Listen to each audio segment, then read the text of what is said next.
যে একটা হলো নামাজ পড়ার উদ্দেশ্য কি, কোন কারণে পড়ব। কারণ তুমি হয়তো ভাবছো নামাজ পড়ার উদ্দেশ্য হলো তুমি যেন জাহান্নামে না জ্বলো। নামাজ পড়ার উদ্দেশ্য হলো তুমি যদি নামাজ না পড়ো আল্লাহ তোমাকে ঘৃণা করবেন। নামাজ পড়ার উদ্দেশ্য হলো তুমি যদি নামাজ না পড়ো তুমি শাস্তি পাবে, অথবা তুমি আর মুসলিমই থাকবে না, ফেরেশতারা তোমাকে অভিশাপ দিবে। সমস্ত নেতিবাচক বিষয়। আল্লাহ ওই সমস্ত উদ্দেশ্যের কথা উল্লেখ করেননি। নেতিবাচক কিছু থেকে মুক্তি পাওয়া নামাজের মূল উদ্দেশ্য নয়। নামাজের মূল উদ্দেশ্য হলো ইতিবাচক কিছুর দিকে ছুটে চলা, এটাই নামাজের উদ্দেশ্য। এমন দুই ছাত্রের মধ্যে পার্থক্য যেন একজন লেখাপড়া করে যেন সে ফেল না করে, আর অন্যজন লেখাপড়া করে কারণ সে ওই সাবজেক্টটা পড়তে ভালোবাসে। একজন ছাত্র পড়ালেখা করছে পজিটিভ কিছুর জন্য, আর অন্যজন পড়ালেখা করছে কারণ সে এমন কিছু থেকে বাঁচতে চাচ্ছে যা নেগেটিভ। একজন কর্মচারী তার চাকরিটাকে দারুণ ভালোবাসে, আর অন্য একজন কর্মচারী শুধু চায় সে যেন চাকরিটা না হারায়। তারা একই চাকরি করছে, একেবারে অভিন্ন চাকরি, কিন্তু একজন চাকরিটা করতে পেরে কি যে খুশি, কত যে আনন্দ তার, আর অন্যজন খুবই হতাশ, সবসময় মনমরা ভাব। কেন? কারণ তাদের একজন এটা করছে ক্ষতিকর কিছু থেকে মুক্তি পাওয়ার জন্য, আর অপরজন এটা করছে উপকারী কিছুর দিকে ছুটে চলার জন্য। আল্লাহ কোরআনে যখন আমাকে নামাজ সম্পর্কে বলেছেন যে কেন আমাদের নামাজ পড়া দরকার, তিনি মুসা আলাইহিস সালামকে এই উত্তরটা বলে দিয়েছেন। যখন তিনি তার সাথে সাক্ষাৎ করেছিলেন তিনি বলেছেন, আকিমিস সলাতা লিযিকরি, আর আমাকে স্মরণ করার উদ্দেশ্যে নামাজ কায়েম করো। তোমার নামাজ ঠিক রাখো যেন তুমি তোমার রবকে স্মরণ করতে পারো। আমি তোমাকে ইতিমধ্যে বলেছি যে তোমার আমার সম্পর্কটা খুবই সীমিত, কিন্তু তোমার সাথে আল্লাহর সম্পর্কটা অনেক আগে থেকে শুরু হয়েছিল, আর তার সাথে তোমার এই সম্পর্কটা অনন্তকাল ধরে বলবৎ থাকবে। তাই সেই সম্পর্কটির কথা স্মরণে আনা আবশ্যক, কারণ ভালো যত কিছু তোমার কাছে আসে তা আসে ওই সম্পর্কটা থেকেই। সামান্য কিছু ভালো জিনিস তোমার বাবার কাছ থেকে আসে, কিছু কিছু ভালো জিনিস, কিন্তু সকল ভালো জিনিস যা তোমার কাছে আসে তা আসে একমাত্র ওই সম্পর্কটির কারণে।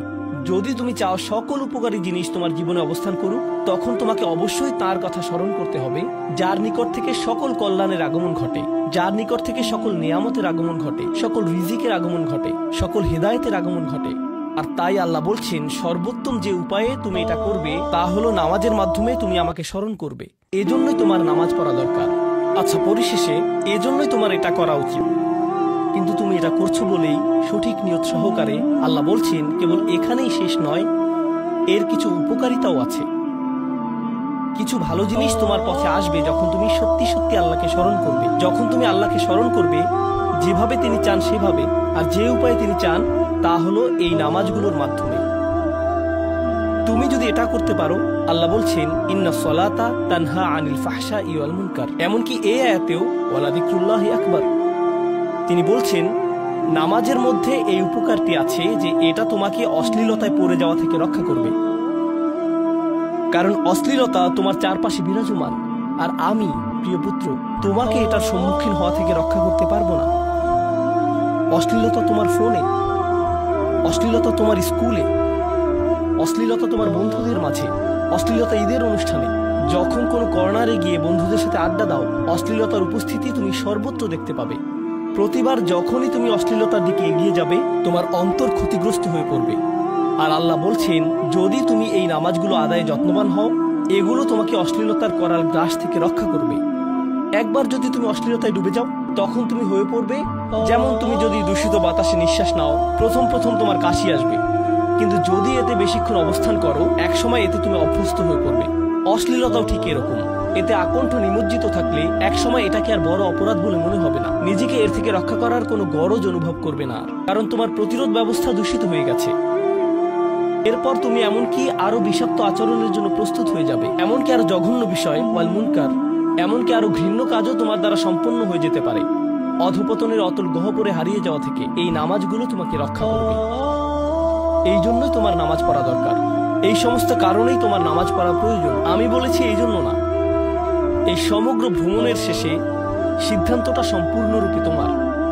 কারণ আল্লাহ হয়তো আগামীকালই আমাকে নিয়ে যেতে পারেন, আল্লাহ হয়তো আমাকে 1 বছরের মধ্যেই নিয়ে যেতে পারেন।